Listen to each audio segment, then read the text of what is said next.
And Kevin Stefanski was on with Rich Eisen as well, and he talked about his extension, and he talked about a little bit about his thought processes and the way he goes about his business when it comes to his future with the Browns and thinking about the past. This is courtesy of Rich Eisen. Let's check out this clip with Kevin Stefanski. When you mentioned Andrew Berry, the general manager, who was also extended, were you aware that you and he together are the first coach and general manager regime, if you will, extended by the Browns since 1999, their reexistence? Kevin? Yeah, I didn't. I was not aware. Obviously, I saw that yesterday. Listen, I was not here for a lot of that, yes, as you know. And really, when I took this job back in 2020, listen, there's a lot of people that tell you certain things about an organization, and I honestly, I didn't care about the past at all. And I continue to respect this. This is a storied franchise. We just spent time today talking to the team about this franchise and the giants that have come before us. So I respect that part of it. But in terms of how it affects how we operate in the future and what we do in the present, it really didn't factor into our line of thinking. When you listen to that clip, and shout out to Rich Eisen, and that clip is courtesy of Rich Eisen over there, and he interviewed Kevin Stefanski, so we appreciate that. When you listen to this, his answer to that question, it's one of the reasons why Kevin Stefanski run me over. When Kevin Stefanski came to the helm, there has been times and periods of time where Kevin Stefanski used to make me so frustrated. Sometimes I had a problem with the play call, and sometimes I would have a problem with the way he handled certain things like Baker Mayfield and Odell Beckham Jr. Sometimes I had a problem with him being outthinking himself, not giving Nick Chubb the football enough in certain places, not making adjustments, hanging on to Joe Woods a little too long for my liking. So those are some of the reasons that for me, I wasn't a big fan of Kevin Stefanski, right? But I'll always say this, everybody in sports, and why I love sports so much is you get an opportunity to prove people wrong every single day. Some of you may not like me. Some of you out there may not like my style. You may like other styles. Some of you may feel like I'm over the top, or some of you may not appreciate my style and the way that I deliver my content. But one thing that I always talk about is, I don't ever get mad at that. I just continue to try to do blogs and try to do my craft and get better and try to deliver what I deliver and just stay consistent and stay proactive and stay diligent and continue to put out good things that I believe is good content, and also taking constructive criticism here and there, and always looking to take my game to the next level and take different pieces and parts from other people's game that I can learn from. That I can incorporate into mine to make myself a better host, a better communicator, better orator. So all those things are great to me. And one of the things that I think Kevin Stefanski does a tremendous job of is he adapts, and he has adapted in terms of his coaching style. One thing that you can never take away from him is the fact that his players play hard for him. There's plenty of times last year where the Cleveland Browns lost quarterback after quarterback after quarterback.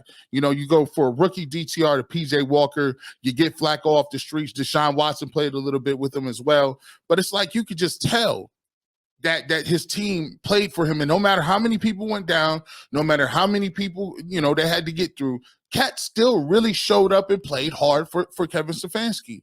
And when you listen to what he just told Rich Eisen there, he's asking him about, hey, did you know that you and Andrew Berry were the first two guys to get contract extensions since 1999, right?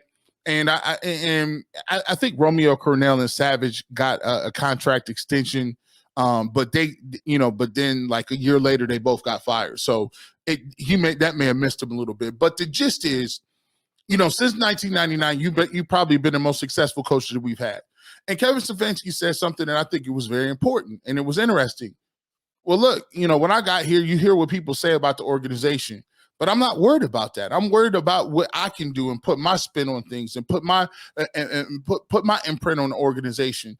I wasn't here for a lot of that stuff happening. And people can say, because you're in the fan base and the media, we've lived through all those things. It doesn't mean that the new guys come through and live that same existence or that same experience or have those memories.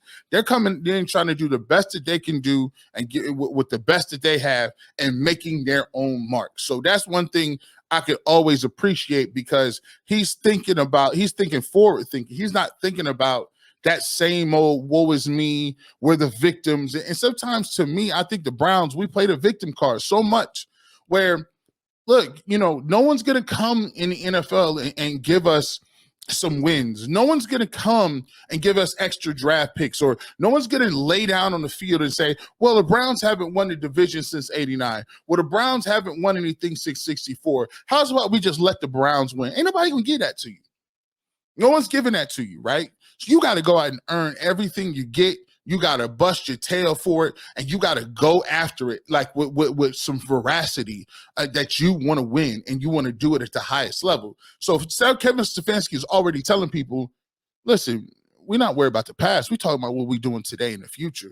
Another thing that really got me, which I really respect about Kevin Stefanski, and has turned my mind, turned my opinion about his communication and his leadership skills, is the fact that he's embraced to everything I've seen.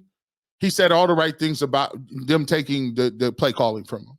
That is something that we've seen Hugh Jackson crash and burn, Todd Haley crash and burn. We've seen a lot of coaches crash and burn because they believe that the best thing that they bring to the table is the simple fact that they got the ability to call the plays. If I'm going to go down swinging, I'm going to do it on my own terms. And I think Kevin Stefanski took a step back and said to himself, yeah, I might not like the fact that I had to get rid of Van Pelt. I might not like the fact that I'm not going to call my plays. But the fact that I can do more things besides call plays. I could be more than just a play caller, head coach. I can be a CEO. I can be a motivator. I can be a person that helps develop some of my assistants to get to the next level. I'm a developer of not only players, but I'm a developer of coaches. Yes, I miss Bill Callahan. He had a wealth of knowledge, but I'm not willing. I'm not dumb and pigheaded enough to really, do things that are going to stunt the growth of myself and my team. How many people would be freaking out that Mike Vrabel, who to me is one of the best coaches in the league, is now there with him as an assistant, as a sort of consultant?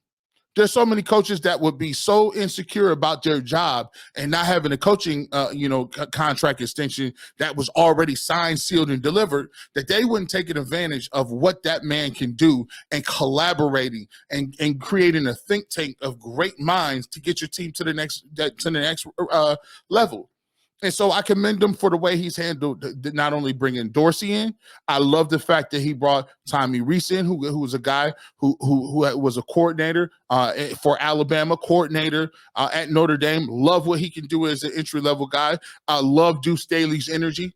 I love some of these new guys. I love Vrabel. And of course, you know how I feel about Jim Short. So to me, there's a lot of things that Kevin Stefanski has done, notwithstanding how he handled last year and bringing in a Joe Flacco and admitting DTR wasn't ready. There's so many people that would have said, well, listen, I already made the decision. I gave up on some veterans. I gave up on Josh Dobbs. I traded him, and Josh Dobbs had a couple of good games, and the Cardinals brought him in, and he was a starter. And when it looked like DTR was folding up, guess what? He could have very easily said, I'm going to save face. I'm going to keep running DTR out there. But no, he said, let me go out. Let me find a veteran. He found Flacco, and he did not punt on the season.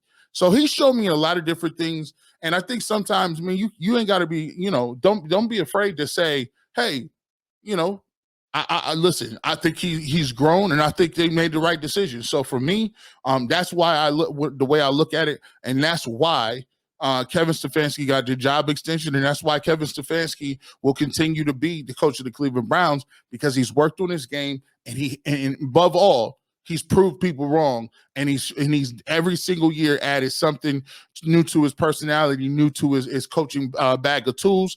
And I think the Cleveland Browns did a tremendous job of signing him and Andrew Berry.